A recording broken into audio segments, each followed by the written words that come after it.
প্রিয় শিক্ষার্থী সবাইকে আন্তরিক শুভেচ্ছা ধন্যবাদ। আজ দীর্ঘ কয়েক মাস পর আবার করোনাকালীন সময়ে জটিলতার কারণে আবার অনলাইন ক্লাসে সবাইকে স্বাগতম। আমি লিটন কুমার বিশ্বাস, প্রভাষক সমাজকর্ম, শহীদ মিনার কলেজের পক্ষ থেকে। আর আমার ক্লাস শোনার জন্য সবাইকে ধন্যবাদ। আজ আমি তোমাদের জাকাত পার্ট 5 জাকাত সম্পর্কে আলোচনা করব। তোমরা গুরুত্ব সহকারে শুনবে এবং বাড়িতে একটু দেখবে। বলব পার্ট 5 জাকাত। যেসব সনাতন সমাজ কল্যাণ প্রতিষ্ঠানের সুদূর অতীতকাল থেকে আজও মানুষের কল্যাণে গুরুত্বপূর্ণ অবদান রেখে আসছে, জাকাত তার মধ্যে অন্যতম। ইসলাম ধর্ম অনুযায়ী এটি একটি মুসলমানদের জন্য ফরজ বা অবশ্যই পালনীয় একটি ইবাদত। জাকাত ধর্মীয়ভাবে বাধ্যতামূলক একটি অর্থনৈতিক বিধান, যা ইসলাম ধর্ম ছাড়া অন্য কোনো ধর্মে দেখা যায় না। এটা ইসলাম ধর্মের একটি বিধান, যা অন্য কোনো ধর্মে দেখা যায় না। ইসলামী অর্থনৈতিক ব্যবস্থা ও আধুনিক সমাজ কল্যাণে এর অবদান অত্যন্ত গুরুত্বপূর্ণ। ইসলাম ধর্মের মূল 5টি স্তম্ভের মধ্যে জাকাত একটি আরবি শব্দ। জাকাত কি শব্দ? জাকাত একটি আরবি শব্দ, যা জাকাত থেকে উদ্ভূত হয়েছে। এটা এই আরবি শব্দ, যা জাকাত থেকে উদ্ভূত হয়েছে। এর আবেদনিক অর্থ হল পবিত্রকরণ এবং বৃদ্ধি। জাকাত শব্দের আবেদনিক অর্থ হচ্ছে পবিত্রকরণ এবং বৃদ্ধি। জাকাতের মাধ্যমে সম্পদ ও অর্থ ধনীদের কুক্ষিগত না রেখে সমাজের অনেকের মধ্যে ছড়িয়ে দেওয়ার চেষ্টা করে। সমাজের এই ধন সম্পদটা যাতে এক জায়গায় না থাকে, কারো একার ভোগ করার পরিবেশ না থাকে, ইসলাম ধর্মের যে বিধান আছে সেই বিধান অনুযায়ী কী করা, সবার মধ্যে ছড়িয়ে দেওয়ার প্রচেষ্টা করা। এই কারণেই এই ব্যবস্থার নাম জাকাত। ইসলামী শরীয়ত অনুযায়ী জাকাতের মাধ্যমে একদিকে যেমন সমাজের দরিদ্র দুস্থ শ্রেণীর আর্থিক স্বাবলম্বী হওয়ার সুযোগ সৃষ্টি হয়, অন্যদিকে ধনীদের অর্থ সম্পদ কলুষিত ও পবিত্র মুক্ত হয়। জাকাতের মাধ্যমে সমাজের সম্পদের ভারসাম্য রক্ষিত হয়। সামর্থ্যবানদের উদ্ধৃত অর্থ সম্পদের উপর শরিয়াত নির্ধারিত হয়ে জাকাত দিতে হয়। শরিয়াত নির্ধারিত জাকাত, অর্থাৎ জাকাতের একটা পরিমাণ আছে, যে পরিমাণ অনুযায়ী যে ধন সম্পদের যে পরিমাণ আছে সেই পরিমাণ অনুযায়ী জাকাত প্রত্যেক যারা জাকাত পাওয়ার যোগ্য তাদেরকে এই জাকাতের অর্থ বা সম্পদটা দেওয়া হয়। ইসলামী অর্থনৈতিক পরিভাষায় ঋণ এবং যাবতীয় প্রয়োজন নির্বাহের পর নিবাস পরিমাণ, অর্থাৎ 7.5 তোলা স্বর্ণ এবং 52 তোলা রৌপ্য তত মূল্যের কোনো অর্থ কারো কাছে পূর্ণ 1 বছর সংরক্ষিত থাকলে তার নির্দিষ্ট অংশ আল্লাহর নির্দেশিত পথে বাধ্যতামূলক ব্যয় করার বিধান হচ্ছে জাকাত। এবার আমরা জাকাত সম্পর্কে জানলাম। এবার জাকাত বিতরণের যে খাতগুলো আছে সেই জাকাত বিতরণের খাতগুলো সম্পর্কে আমরা জানব। জাকাত গরিবের হক বা অধিকার, তবে সব দরিদ্র জাকাত পাওয়ার যোগ্য বা অধিকারী নয়। ইসলামের দৃষ্টিতে যারা জাকাত পাওয়ার যোগ্য তাদের মধ্যে কারা কারা আছে? ইসলামের দৃষ্টিতে আসলে সব লোকই জাকাত পাওয়ার যোগ্য। আর ইসলাম ধর্মের মধ্যে যারা জাকাত পাওয়ার যোগ্য তারা হলেন, 1 নম্বর আছে কি আছে? মুসলমান নিঃস্ব ব্যক্তি, অর্থাৎ জাকাত অমুসলিম কোনো ব্যক্তি পাবে না, এই কারণে বলা হচ্ছে মুসলমান নিঃস্ব ব্যক্তি, অর্থাৎ ফকির।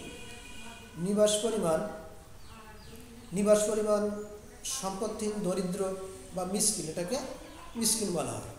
ওদেরকে কি বলা হয়? মিসকিন। ঋণ শোধে অক্ষম ঋণগ্রস্ত ব্যক্তি, ঋণগ্রস্ত যে লোক আছে তারা কর্মপরাধীন বা বিপদগ্রস্ত বিদেশি মুসাফির, এদেরকে কি বলা হয়? এদেরকে বলা হয় মুসাফির। ধর্মযোদ্ধা এবং চুক্তিবদ্ধ যে দাসী আছে তারাই জাকাত পাওয়ার যোগ্য। অমুসলিম এবং জাকাতদাতার উপর নির্ভরশীল ব্যক্তিবর্গ, এখানে যারা ইসলামের দৃষ্টিতে জাকাত পাওয়ার অযোগ্য বলে বিবেচিত, তারা কি? যারা অমুসলিম, যারা অন্য ধর্মের অনুসারী বা অন্য ধর্মাবলম্বী তারা জাকাত পাবে না। জাকাত দাতার উপর নির্ভরশীল যে ব্যক্তিবর্গ আছে তারা জাকাত পাবে।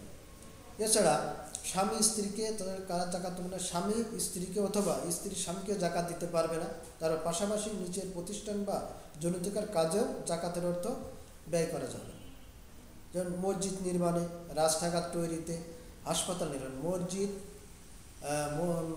মসজিদ নির্মাণে, রাস্তাঘাট নির্মাণে এবং হাসপাতাল তৈরিতে জাকাতের যে অর্থ আছে এই অর্থটা ব্যয় করা যাবে। কারণ জাকাতের অর্থ শুধু গরিবের অধিকার আছে। এটাই কি জাকাতের অর্থে কাদের অধিকার আছে?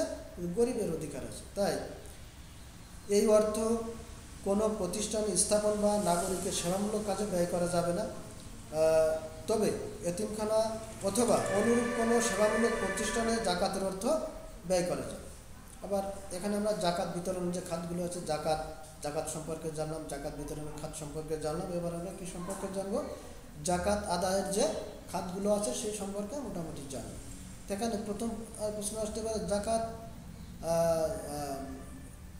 বিষয় অনুসারে জাকাত থেকে 6 ভাগে ভাগ করা যায়, অর্থাৎ এই 6টি শ্রেণীর উপর ব্যক্তির জাকাতের আদায় করা ফরজ। 6টি শ্রেণীর উপর জাকাত আদায় করা ফরজ। একটা হচ্ছে কি, প্রথম হচ্ছে প্রাণীর জাকাত, দ্বিতীয় হচ্ছে ফসলের জাকাত, 3 নম্বর হচ্ছে স্বর্ণ রৌপ্যের জাকাত, 4 নম্বর হচ্ছে ব্যবসায় মালামালের উপর জাকাত, প্রাণীর প্রাপ্ত খনিজ সম্পদের উপর জাকাত, আর একটা হচ্ছে ফিতরার জাকাত। তো প্রাণীর জাকাত কিসের উপর? যে পশু, গরু, ছাগল, উট, ভেড়া, ছাগলের উপরে প্রাণীর জাকাতটা দেওয়া যেতে পারে। এখানে গরুর জাকাত দেওয়ার নিয়ম আছে কি, যদি 30টা গরু 1 বছর থাকে, সেই 30টি এবং 1 বছর বয়সের একটি বাছুর জাকাত হিসাবে দিতে হবে। এবং 60টি গরু থাকলে 1 বছরের 2টি বাছুর দিতে হবে। আর 40টি গরু থাকলে 2 বছরে 1টি বাছুর জাকাত রূপে দেওয়া যেতে পারে। এবার ছাগল বা ভেড়ার জাকাত দেওয়ার নিয়ম আছে কি, আমরা গরুর জাকাত দেওয়ার নিয়মটা বললাম। এবার ভেড়ার জাকাত দেওয়ার নিয়মটা কি? ছাগল বা এবং ভেড়ার যে জাকাতটা দেওয়া হয় এটা কি, যে কেউ যে 40টি ছাগল বা ভেড়ার মালিক হয় তবে তার উপর ওইসব প্রাণীর জাকাত দেওয়া খরচ হয়। 40টি হতে হবে এবং 40টির জন্য একটি ছাগি, 101টির জন্য 2টি, 201টির জন্য 3টি, 301টির জন্য 4টি। এই নিয়মে প্রতি 100টি ছাগি ভেড়ার জন্য একটি ছাগি দেওয়া যেতে পারে। আর ফসলের জাকাত কীরকম? আবার ফসলের জাকাত আছে। ফসলের জাকাত কীভাবে দেওয়া যেতে পারে? ফসলের জাকাত কেউ যদি 20 মণ গম, জব, চাউল, মুগ, ছোলা ইত্যাদি ধরনের ফসলের মালিক হয়, তাহলে ওই ব্যক্তি 10 ভাগের 1 অংশ জাকাত দিতে পারে। সেই ফসলের 10 ভাগ করে 1 ভাগ জাকাত দিতে পারে। আবার স্বর্ণ বা রৌপ্যের জাকাত, খাঁটি স্বর্ণ 7.5 তোলা এবং খাঁটি রূপা 52-52.5 তোলা হলে ওই তোলা পূর্ণ 1 বছর সঞ্চিত থাকলে সেগুলোর উপর একে 40 ভাগের 1 ভাগ বা 2.5 জাকাত করে দিতে পারে। আবার এভাবে আর কি জাকাত দেওয়া। আবার পণ্যের জাকাতটা কি? পণ্যের জাকাত পণ্য কেনার তারিখ হতে পূর্বে 1 বছর কাল যদি গুদামজাত রূপে থাকে তার উপর জাকাত দেওয়া যেতে পারে। আবার পতিত ধন ও খনিজ সম্পদের উপর জাকাত, যেসব যে খনিজ সম্পদ আছে, যে পতিত যে ধন আছে তার উপর জাকাত দেওয়া যেতে পারে, তার ফিতরার জাকাত দেওয়া যেতে পারে। তা এটাই জাকাত যে আদায়ের খাত। এগুলো প্রিয় শিক্ষার্থী, আজ তোমাদের জাকাত সম্পর্কে আলোচনা করলাম। এটা বাড়িতে নিজেরা দেখো এবং অনলাইন ক্লাসটা দেখার পর তারপর বাড়িতে বইটা দেখলে মোটামুটি তোমাদের জন্য বিষয়টা সহজ হবে। ধন্যবাদ। আবার আগামী ক্লাসে অন্য একটা বিষয় নিয়ে আলোচনা করব। সবাই সুস্থ সুন্দর থাকো।